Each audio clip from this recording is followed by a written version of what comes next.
Hey everybody, this is Steve Moore, owner of Run More, this fabulous brick and mortar running shop located in Westminster, Maryland on Main Street. Thank you so much for tuning in and checking out our review on the New Balance Prism 2.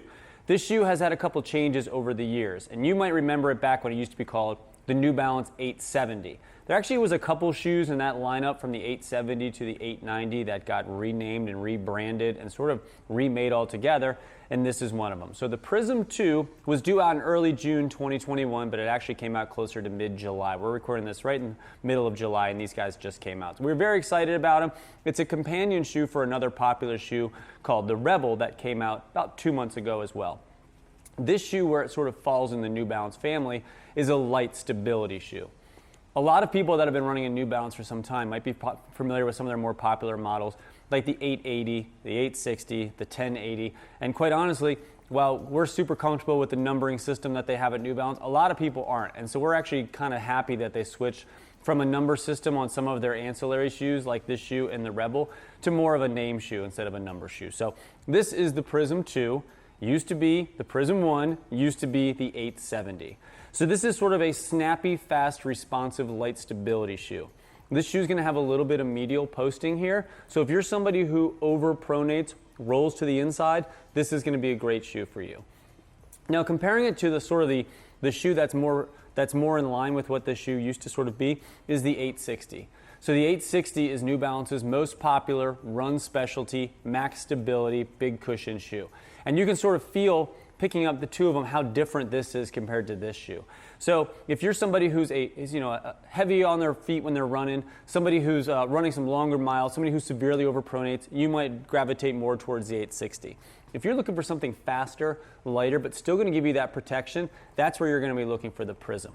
This shoe does have that support system here, and it doesn't feel nearly as obtrusive as you might feel in the 860. The other nice difference between these two, besides the weight difference, which is pretty substantial, is the responsive midsole foam in this one. So if you're coming from the 860, your traditional, that fresh foam feeling that New Balance has been putting in all of their shoes, this guy is now going to the FuelCell. The FuelCell is a responsive blend. So the idea being is not only as you're stepping in, do you get that nice soft cushion feel, it's going to give you that responsive ride as you're going. So this is definitely a bouncier, lighter shoe.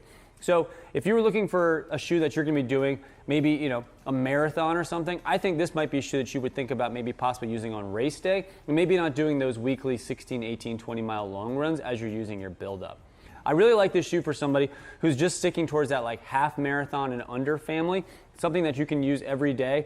But if you're doing long stuff, because of the lightness and maybe the squishiness of it, it's not going to give you such a long lifespan as you're going to get in the 860 and not quite as much protection on the ground. It does have a new update on the upper as well. So we had found on the Prism 1 that it was almost a little wide and it ran a little bit big. This seems to fit a little truer to size.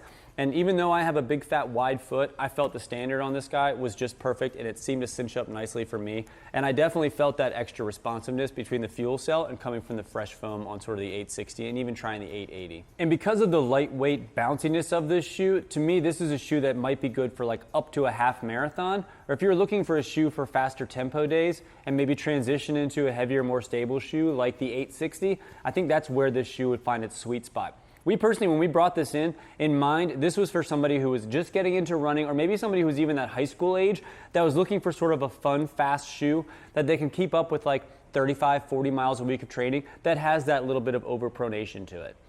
This shoe is literally just a shoe that has that medial support. So if you're somebody who's more of an underpronator, somebody who needs something with a little bit of lateral support, while the pattern on this looks like it would lend itself well to somebody who underpronates, it really just has medial support. So looking at something like a Brooks Launch GTS, that sort of is in that same weight category and sort of that same demo of customers, that shoe has a little bit of built-in lateral support where this one doesn't. And you can really feel the difference in that, and not a bad way because that's what it's designed to do. But when you compare it to the companion shoe, the Rebel, this shoe really the whole way across has that nice FuelCell bouncy responsive rubber.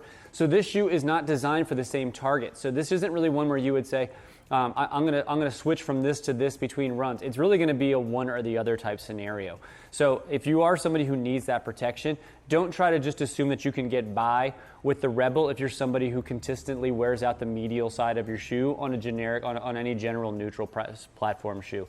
take the difference, go with the shoe that has the medial support, and you'll feel better about it. You can feel that it's a little bit stiffer, but it's not a bad way. I still feel nice and responsive and sort of snappy when I'm going through the shoe on the Prism. And even though I still feel that in the Rebel, I still feel that protection and guidance that I might need if I'm somebody who overpronates in the Prism too. This shoe also, because it is a lower drop compared to stuff like the 860, and most of the shoes in that category, whether you're looking at stuff from Saucony or Brooks or anywhere, has that sort of higher heel to toe drop. These shoes in that mid-range snappy kind of feel are a little bit lower, and this lends itself the same thing. 6 millimeter drop from heel to toe.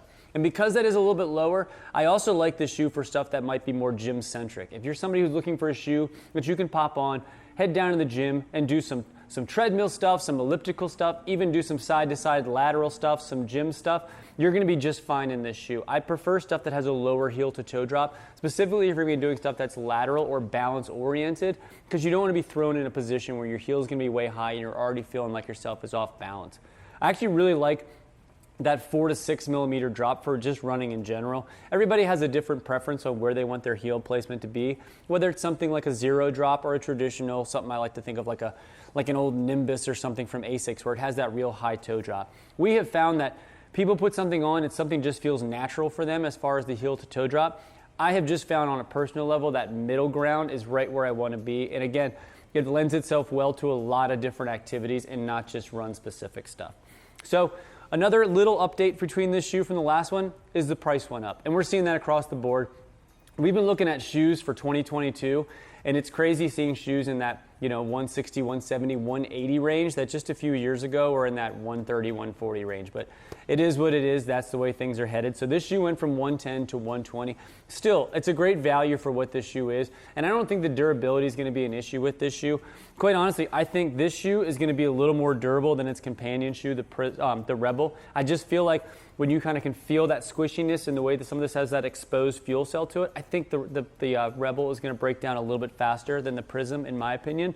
But for $120 shoes, for what this shoe can do, the distance that it's capable of doing, this fact that it's going to give you that support, I think it's a great value shoe to do a bunch of activities in. If you have any questions on this shoe or any other shoe, feel free to leave it down below. I always love answering questions and try to get back as soon as we can. And if you're interested in purchasing this shoe or any other shoe in our wall, head on over to our website. We'll have a link down below. And if you enter promo code RUNMORE, just one word, we'll save 10%. We'll ship it out for free. Thank you so much. And do us a favor, give us a like and subscribe. It really helps us find new customers out there in the YouTube world. Stay safe and happy running.